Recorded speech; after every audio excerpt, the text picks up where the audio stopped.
नमस्कार, देख रहा है इंडिया आज मेरे साथ यानी आशुतोष चतुर्वेदी के साथ। अब जरा सोचिए कि देश की राजधानी दिल्ली में खुले गड्ढे में एक बाइक सवार गिर जाता है, उसकी मौत हो जाती है। दिल्ली जल बोर्ड के अधिकारियों और कॉन्ट्रैक्टर्स की लापरवाही सामने आ रही है। यह भी सामने आ रहा है कि जब कमल ये बच्चा जब गड्ढे में गिरा था तो इसके बारे में सिक्योरिटी गार्ड को बताया गया, लेकिन कोई एक्शन ही नहीं लिया गया।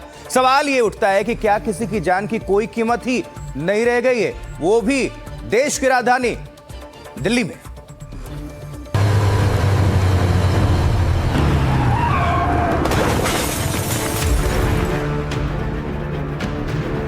वो मरता रहा,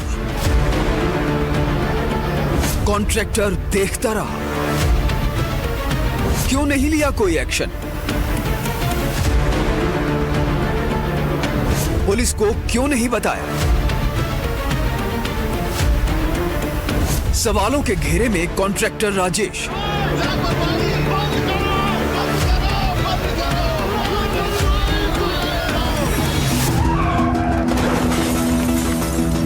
एक लापरवाही वो होती है जो किसी घटना के होने से पहले होती है, लेकिन हादसा हो जाने के बाद भी अगर एक्शन ना लिया जाए, अगर कोई मदद ना की जाए, शुतुरमुर्ग की तरह अपना सिर छिपा लिया जाए और किसी को मरने के लिए छोड़ दिया जाए, तो इसे आप क्या कहेंगे?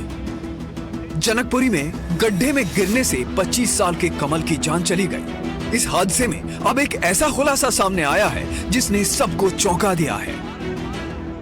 पुलिस जांच में सामने आया है कि जिस समय ये दर्दनाक हादसा हुआ, उस वक्त एक परिवार उसी जगह से गुजर रहा था। उस परिवार ने कमल को गहरे गड्ढे में गिरते हुए अपनी आंखों से देखा और तुरंत ये जानकारी मौके पर मौजूद सिक्योरिटी गार्ड और गड्ढे के पास टेंट में रह रहे एक शख्स को दी। टेंट में रहने वाला कर्मचारी, जो सब कॉन्ट्रैक्टर राजेश प्रजापति का ही आदमी था, उसने तुरंत ही फोन करके राजेश को पूरी घटना बताई। ऐसा बताया जा रहा है कि राजेश रात में तुरंत मौके पर पहुंचा भी। उसने गड्ढे में गिरी बाइक देखी, कमल को गड्ढे में पड़ा हुआ भी देखा, लेकिन बजाय पुलिस को जानकारी देने के वो ये सब कुछ देखकर घर चला गया। अपने कर्मचारी के बुलाने पर सब कॉन्ट्रैक्टर राजेश मौके पर पहुंचा और उसने देखा कि गड्ढे के अंदर कमल पड़ा हुआ है और साथ में उसकी बाइक है, लेकिन बजाय उसको निकालने के या पुलिस को फोन करने के वो मौके से चला गया और रात भर घर में सोता रहा। इसी बीच कमल की तड़प तड़प कर मौत हो गई। अब इसी मामले में पुलिस ने राजेश को गिरफ्तार कर लिया है। चश्मदीदों के बताए गए इस पूरे वाकये से सब कॉन्ट्रैक्टर सवालों के घेरे में है और पुलिस ने उसे गिरफ्तार कर लिया है। उससे इस पूरी घटना के बारे में पूछताछ की जा रही है।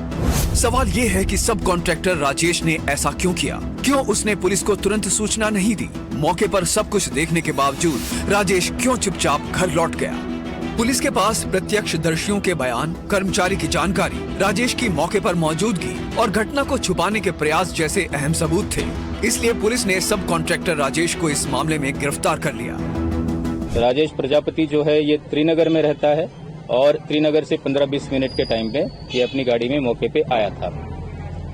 तो ये सब बात जो है ये योगेश प्रजापति और इसके जो लेबर है इनको पता थी कि यहाँ पे गड्ढे में जो है मोटरसाइकिल गिरी पड़ी है और इसमें कोई आदमी भी वहाँ पे गिरा हुआ है, लेकिन इन्होंने किसी को भी इन्फॉर्म नहीं किया।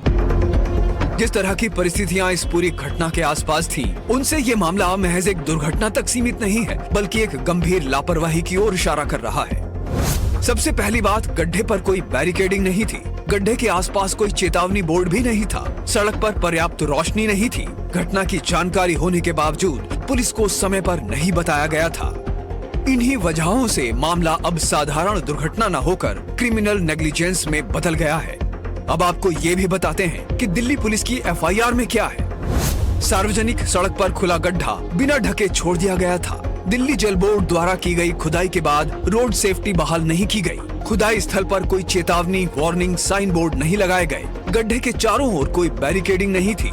यात्रियों को अलर्ट करने के लिए न रिफ्लेक्टर थे और न ही हैजार्ड मार्किंग। कम रोशनी वाले घंटों के बावजूद कोई लाइटिंग अरेंजमेंट नहीं था। स्थल पर कोई सुरक्षा गार्ड या मॉनिटरिंग स्टाफ मौजूद नहीं था। कॉन्ट्रैक्टर ने बेसिक सेफ्टी नॉर्म्स का पालन नहीं किया। विभाग को खुदाई की जानकारी होने के बावजूद अनिवार्य एहतियाती कदम नहीं उठाए गए। फिलहाल दिल्ली पुलिस ने सब कॉन्ट्रैक्टर की गिरफ्तारी कर ली है। कुछ और बड़ी गिरफ्तारियां इस मामले में हो सकती हैं, लेकिन ये पूरा मामला बड़ी लापरवाहियां दिखा रहा है। एक लापरवाही जो हादसे से पहले की थी, जिसमें दिल्ली जल बोर्ड पर सवाल खड़े हो रहे हैं। और दूसरी लापरवाही हादसे के बाद की, जिसमें कई लोग शक के घेरे में आ रहे हैं। Bureau report, NDTV India.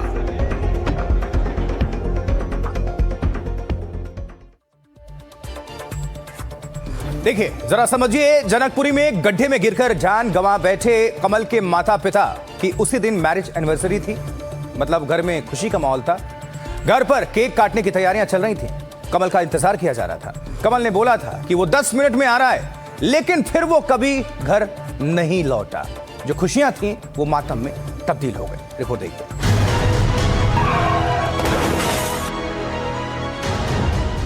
माता पिता की थी एनिवर्सरी। केक काटने के लिए हो रहा था इंतजार। वो बोला 10 मिनट में आ रहा हूं, और फिर कभी नहीं लौटा कमल। खुशी मातम में बदल गई। कल कह रहा था कि मम्मी अच्छी सी धूमधाम से एनिवर्सरी मनाना, सामान वामान लेके रख के चला गया था। कल मेरी छुट्टी है, फिर वापिस ही नहीं आए। बस 10 मिनट में आ रहा हूं, ये वो आखिरी कॉल थी जो कमल ने अपने घर पर की थी। परिवार उसका इंतजार कर रहा था। कमल के माता पिता की मैरिज एनिवर्सरी थी। सालगिरह का केक रखा था। सब कमल का इंतजार कर रहे थे। सुबह हो गई, वो घर नहीं आया, और फिर पुलिस का एक फोन कॉल आया और परिवार की खुशी मातम में बदल गई। सारे में ढूंढा, उससे ऑफिस तक गए, सारे जगह ढूंढ के आए, कहीं नहीं मिला। फिर सुबह जाकर किसी ने कॉल करा के, या हमारे घर से किसी ने कॉल करा तो किसी ने उठाया वहाँ कि बोले यहाँ गड्ढे में गिर रखा है। कल कह रहा था कि मम्मी अच्छी सी धूमधाम से एनिवर्सरी मनाना, सामान वामान लेके रख के चला गया था। कल मेरी छुट्टी है, फिर वापिस ही नहीं आए। कमल ने शुक्रवार को अपने माता पिता की वेडिंग एनिवर्सरी मनाने के लिए छुट्टी ली थी। घर में कीर्तन की तैयारी थी और एक छोटी सी पार्टी का इंतजाम किया गया था। परिजन रात भर जागकर केक के साथ इंतजार कर रहे थे, लेकिन कमल वापस नहीं लौटा। वो नाइट शिफ्ट करके आ रहा था, रोहिणी से घर वापस आ रहा था। जनकपुरी तक हमारी बात हुई, जनकपुरी तक आ गया था। उसने बोला 10 मिनट में घर पहुंच रहा हूँ। वहीं पर ही वो गड्ढा था, उसमें गिर गया। दिल्ली जल बोर्ड ने जो गड्ढा खोद के रखा हुआ है बिना बैरिकेड्स के, बिना किसी उसके, तो वो उसमें गिर गया। कमल के परिजनों ने रात भर उसकी तलाश में 6 थानों के चक्कर लगाए।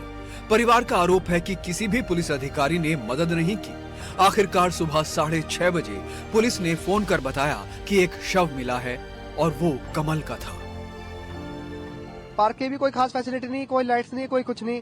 हम रात को अपने फोन से ढूंढ रहे हैं, बत्ती जला जला के अपने भाई को कि भाई मिल जाएगा, कि उसका इवन फोन मिल जाए, रिंग कर रहे हैं, बट कोई रिस्पॉन्ड नहीं आ रहा। रोहिणी के मैंने फिर 2 चक्कर लगाए, तो इस इंटरवल पर मैं 2 पुलिस स्टेशन और गया, मंगोलपुरी, रोहिणी के, पता करते हुए कि किसी कमल नाम के बंदे से कोई एक्सीडेंट की ऐसी कोई रिपोर्ट तो नहीं आई है। सेम वहाँ पे कोई रिस्पांस नहीं। मेरा नाम और कॉन्टेक्ट नंबर हर जगह ले रहे हैं और कह रहे कुछ भी होगा तो हम आपको बताएंगे। इस घटना के बाद दिल्ली जल बोर्ड पर सवाल उठने लगे कि उस गड्ढे के आसपास अगर बैरिकेडिंग की होती, लाइट होती, चेतावनी बोर्ड होता, तो शायद कमल की जान बच जाती। लेकिन जब दिल्ली जल बोर्ड ने एक वीडियो जारी कर सफाई दी और दिखाया कि बैरिकेडिंग की थी, तो ये मामला दूसरे एंगल की तरफ जाने लगा। हालांकि पुलिस इसे लेकर अभी भी जांच कर रही है, लेकिन कुछ लोगों का कहना है कि कहीं ये हादसा कोई साजिश तो नहीं थी। यहाँ लगभग ऐसा लग रहा है या तो हत्या की संभावना लग रही है।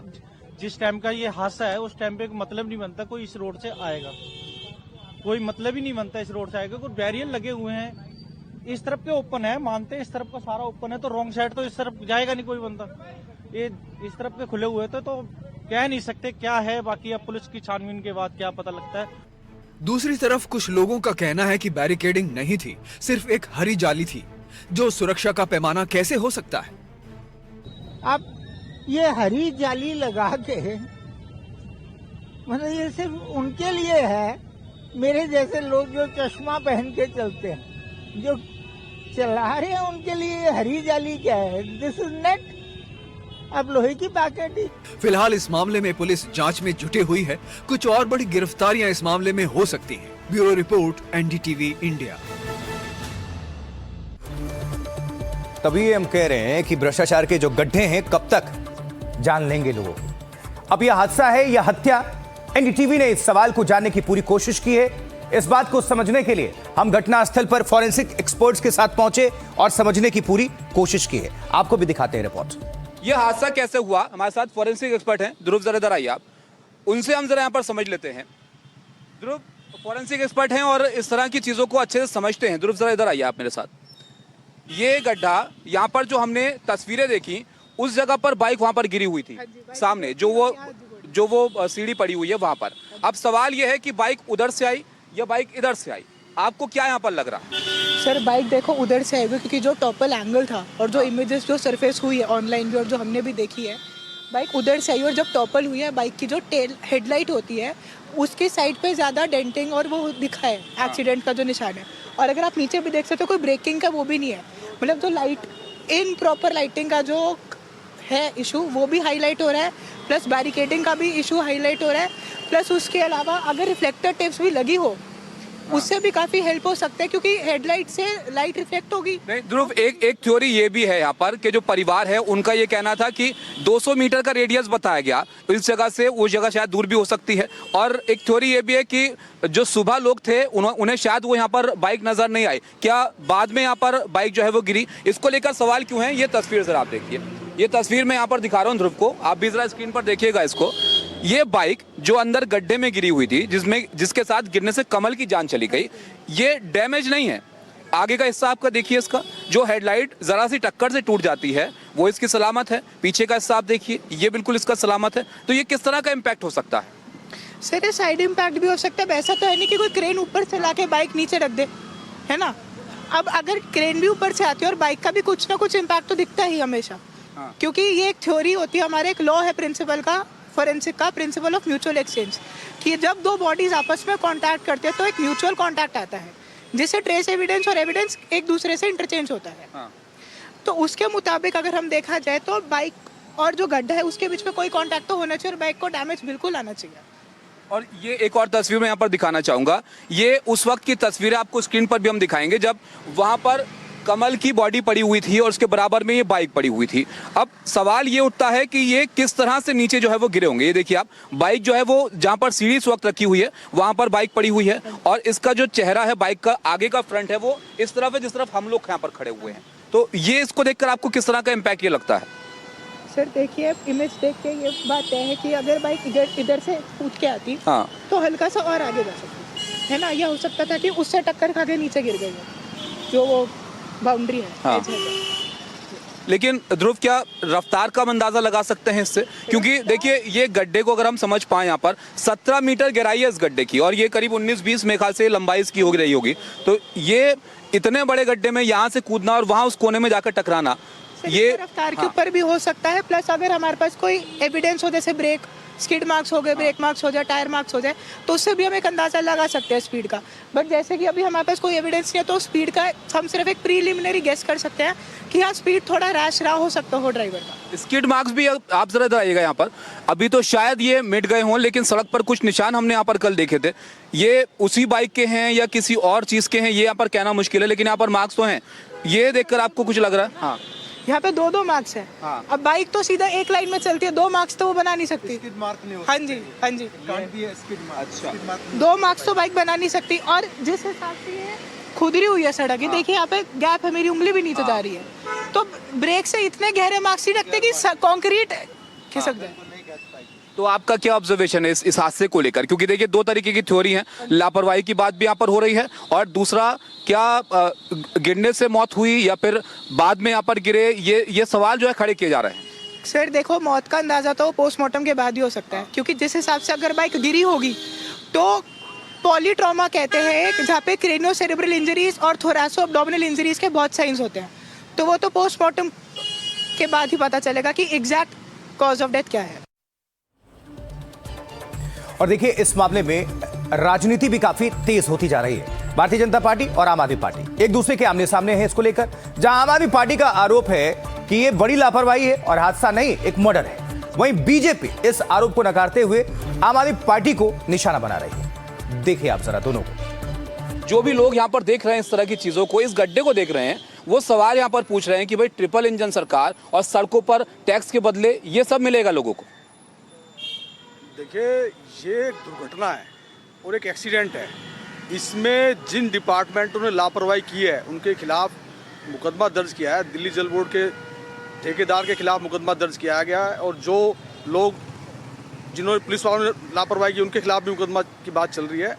तो ऐसा नहीं है कि यहाँ पर इस रोड से हज़ारों लोग गुजरते हैं, लेकिन इस रास्ते को प्रॉपर बैरिकेडिंग लगा करके बंद किया गया था। मगर दिल्ली के अंदर सबसे बड़ी समस्या ये है कि पिछले 11 साल में कई पानी की पाइपलाइन ऐसी हैं कि जो सीवर लाइन से मिल चुकी हैं, कई सीवर लाइन ऐसी हैं जो पानी की पाइपलाइन से मिल चुकी है। इंदौर में जिस तरह की घटना घटी, दिल्ली में इस तरह की घटना ना घटे, इस काम को करने के लिए पूरी दिल्ली के अंदर इन पॉइंटों को देखा जा रहा है और दिल्ली जल बोर्ड की लाइनों को ठीक किया जा रहा है। जल बोर्ड का काम है, जल बोर्ड का काम जरूरी है। गणेंद्र जी, सियासत कर रहे हैं क्या आम आदमी पार्टी वाले? यहाँ पर एक हादसा हो गया, उसके बाद आपके लोग यहाँ पर सवाल खड़े करने के लिए पहुंच गए। जल बोर्ड ने अगर काम पहले ठीक से किया होता, जरूरत नहीं पड़ती ना ऐसे काम करने की। देखिए, बड़ी बेशर्मी से कल से भारतीय जनता पार्टी के तमाम नेता, यहाँ के स्थानीय विधायक आशीष सूद मंत्री दिल्ली सरकार में, कल प्रवेश वर्मा भी आए और बड़ी बेशर्मी से सरकार की लापरवाही पे लीपापोती की जा रही है। कल से सारे भारतीय जनता पार्टी के नेता कह रहे कि जो बैरिकेडिंग थी। पुलिस की FIR कह रही है कोई बैरिकेडिंग नहीं थी,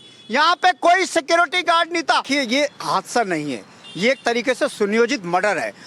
हमारी डिमांड है कि दिल्ली जल बोर्ड के संबंधित अधिकारी, दिल्ली जल बोर्ड के ठेकेदार और उसके साथ साथ उन सारे लोगों पे, चाहे उसमें आशीष सूद हो, चाहे दिल्ली के जल मंत्री प्रवेश वर्मा हो, जिन जिन लोगों की इन्वॉल्वमेंट है और जिन लोगों ने इस मामले पे लीपापोती करने की कोशिश करी, सब पे मुकदमा दर्ज हो। हत्या का 302 के तहत मुकदमा दर्ज होना चाहिए, नाजिर होना चाहिए। अभी नोएडा में हमने देखा, अभी नोएडा में युवराज की अभी जो चिता है वो भी ठंडी नहीं हुई। उसके बाद दिल्ली, यही सवाल है, 20 दिन पहले युवराज की मौत हुई थी यहाँ पर, 20 दिन पहले। आप देखिए, इंदौर में जिस तरह की दुर्घटना घटी कि जहां पानी की पाइपलाइन में सीवर की पाइपलाइन मिली हुई थी, इसी तरह की दुर्घटना दिल्ली में ना घटे, इसलिए दिल्ली जल बोर्ड ये काम। वो ठीक है, लेकिन 20 दिन पहले अगर कुछ होता है तो उससे कुछ सबक तो लेना चाहिए ना हमें। खुले गड्ढे मौत की वजह बन रहे हैं। जो लापरवाही जिन्होंने भी की है उनके खिलाफ मुकदमे दर्ज हुए हैं। कॉन्ट्रैक्टर राकेश प्रजापति को भी गिरफ्तार कर लिया गया और जिस पुलिस अधिकारियों की नेग्लिजेंसी थी उनको भी सस्पेंड किया गया है। हर जिसकी किसी भी छोटी भी लापरवाही होगी उनको छोड़ा नहीं जाएगा, बख्शा नहीं जाएगा।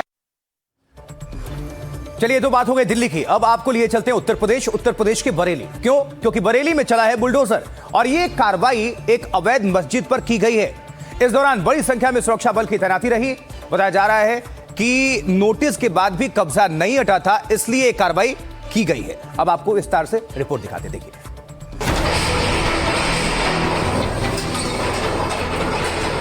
बरेली में बुलडोजर एक्शन। अवैध मस्जिद पर कार्रवाई।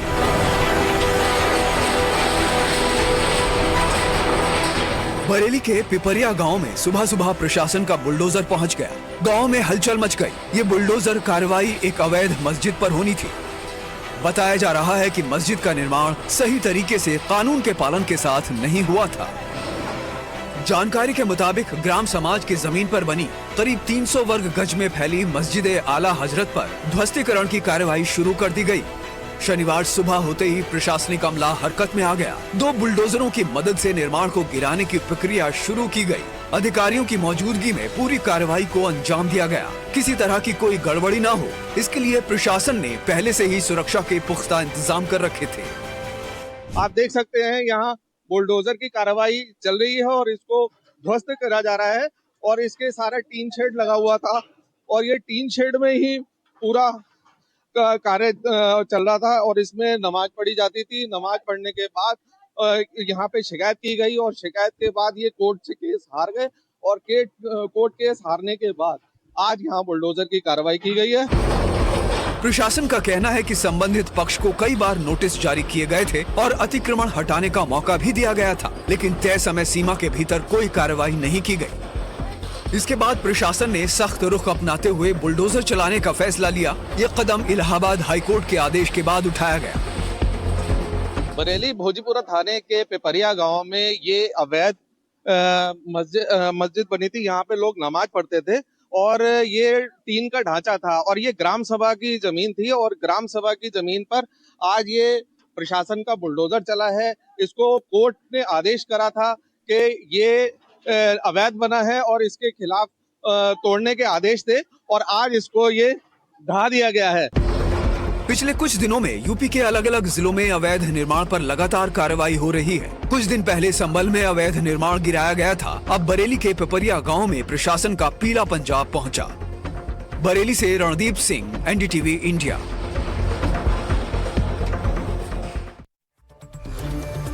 देखिए, वाराणसी के दाल मंडी में सड़क चौड़ीकरण के लिए बड़ी कार्रवाई की जा रही है। वहां भी योजना में तेजी के लिए शहर में बुलडोजर एक्शन दोबारा शुरू हो चुका है और जानकारी है कि अब तक 17 मकान ध्वस्त किए जा चुके हैं और कुल 186 मकानों को ध्वस्त किया जाना है।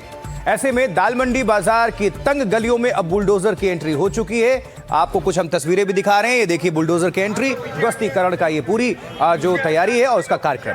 अब इसको लेकर लोग भी क्या कह रहे हैं, लेकिन विकास के लिए यह बेहद जरूरी बताया जा रहा है। अब आपको दिखाएंगे रिपोर्ट, देखिए। आप लोग साइड में चलते रहिए।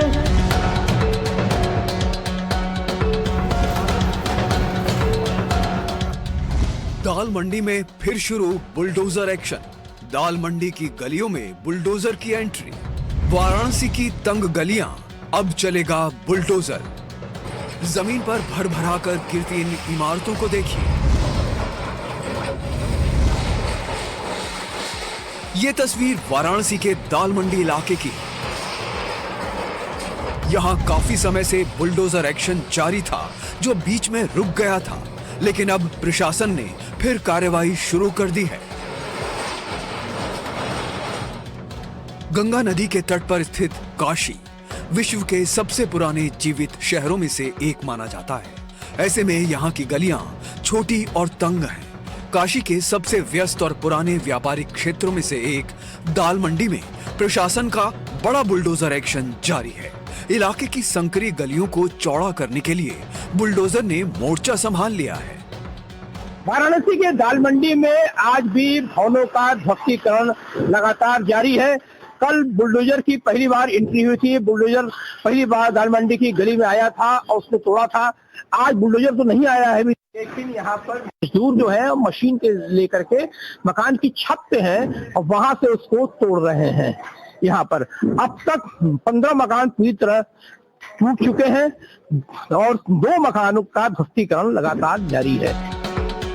कुछ दिनों की रुकावट के बाद अब एक बार फिर दाल मंडी इलाके में मकानों को गिराए जाने की कार्रवाई तेज हो गई है। भारी पुलिस बल की मौजूदगी में रजिस्ट्री हो चुकी संपत्तियों को चिन्हित कर तोड़ने का काम शुरू हुआ।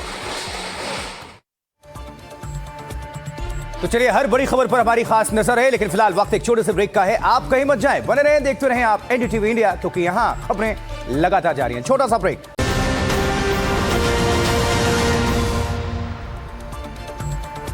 एक छोटे से ब्रेक के बाद आप सभी दर्शकों का फिर से बहुत स्वागत। इस वक्त एनडीटीवी इंडिया पर मैं आपके साथ आशुतोष चतुर्वेदी। देखिए, बांग्लादेश की बात क्यों की, क्या बांग्लादेश फिर से बवाल की तरफ आगे बढ़ रहा है?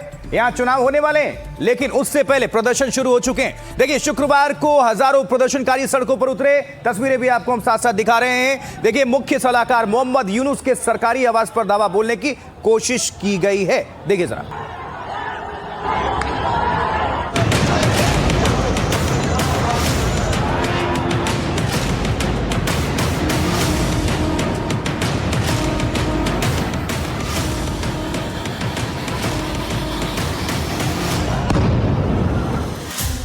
फिर उबाल पर बांग्लादेश।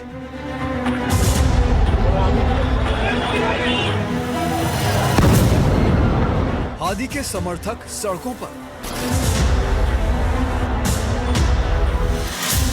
चुनाव से पहले यूनुस की मुश्किलें।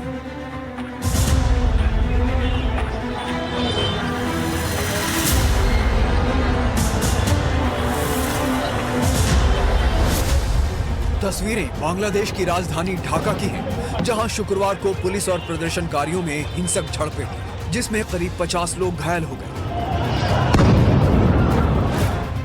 ढाका की सड़कें प्रदर्शन और जंग का मैदान बन गई। हजारों प्रदर्शनकारियों ने मुख्य सलाहकार मोहम्मद यूनुस के सरकारी आवास पर धावा बोलने की कोशिश की। बताया जा रहा है कि पुलिस ने प्रदर्शनकारियों को तितर बितर करने के लिए लाठीचार्ज, आंसू गैस के गोलों का इस्तेमाल किया।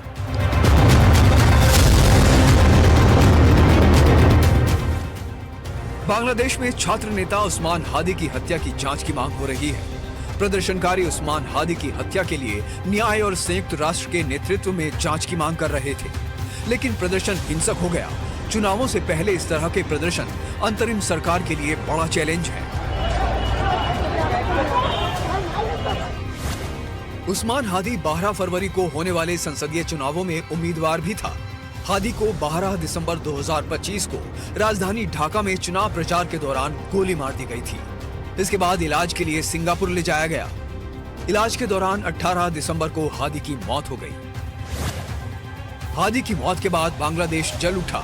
राजधानी ढाका समेत देश के बड़े हिस्से में हिंसक प्रदर्शन हुए, जिनमें मीडिया संस्थानों, राजनीतिक और सांस्कृतिक स्थलों और राजनयिक मिशनों को निशाना बनाया गया।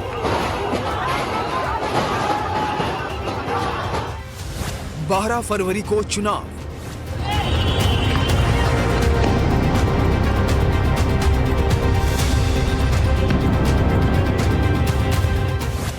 फरवरी को हिंसक प्रदर्शन।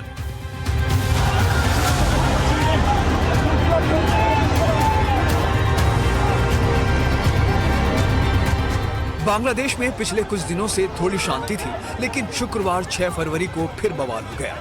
इनकलाब मंच ने ढाका के शाहबाग चौराहे पर प्रदर्शन आयोजित किया। प्रदर्शनकारियों ने मोहम्मद यूनुस के सरकारी आवास जमुना की तरफ बढ़ने की कोशिश की, जिसे पुलिस ने रोक दिया। इस घटना पर अंतरिम सरकार ने भी बयान जारी किया है। हादी की हत्या के मामले में न्याय सुनिश्चित करने का वादा दोहराया है। जांच का जिम्मा संयुक्त राष्ट्र मानवाधिकार उच्चायुक्त कार्यालय यानी OHCHR को सौंपने की बात कही है। यूनुस के ऑफिस ने दोहराया कि अंतरिम सरकार UN जांच के कानूनी पहलुओं की गहराई से समीक्षा कर रही है। यह भी कहा गया कि विरोध मार्च के दौरान सुरक्षा कर्मियों ने एक भी गोली नहीं चलाई। बांग्लादेश में चुनाव को लेकर उल्टी गिनती चालू है। ढाका में हालात तनावपूर्ण बताए जा रहे हैं। ढाका के शाहबाग और जमुना के आसपास के इलाकों में भारी सुरक्षा बलों की तैनाती की गई है, ताकि हालात काबू में रहें। आशंका जताई जा रही है कि यहां आने वाले कुछ दिन तनाव से भरे रहने वाले हैं और फिर कहीं हिंसक प्रदर्शन हो सकते हैं। Bureau report, NDTV India.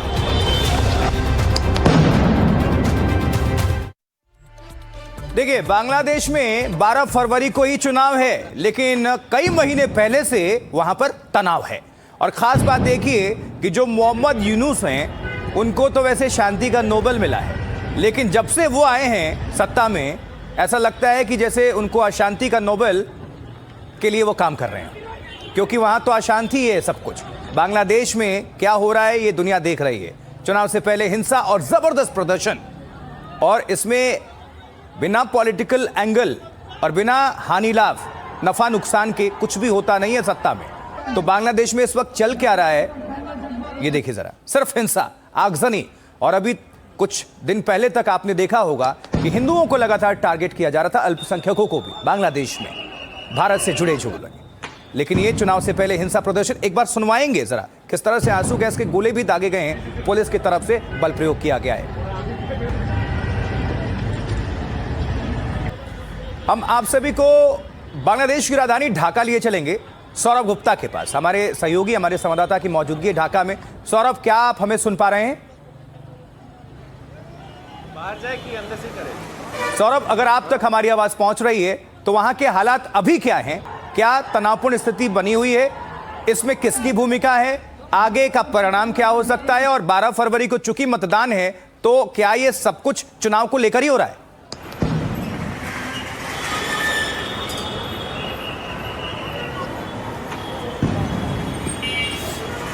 चलिए, हमारे संवाददाता तक आवाज हमारी पहुंच नहीं रही है। चलिए अब आगे बढ़ते हैं। अब देखिए जरा, मॉल में मारपीट, दो गुट आपस में भिड़ गए। जी हाँ, फिर जमकर हंगामा होता है, बवाल होता है, खूब लात घूसे चले हैं। ये घटना है कहां? दिल्ली से सटे नोएडा की, नोएडा शहर। यहां का गार्डन गैलेरिया मॉल जंग का मैदान बन गया। अक्सर ये सुर्खियों में भी रहता है। देखिए जरा पूरी रिपोर्ट।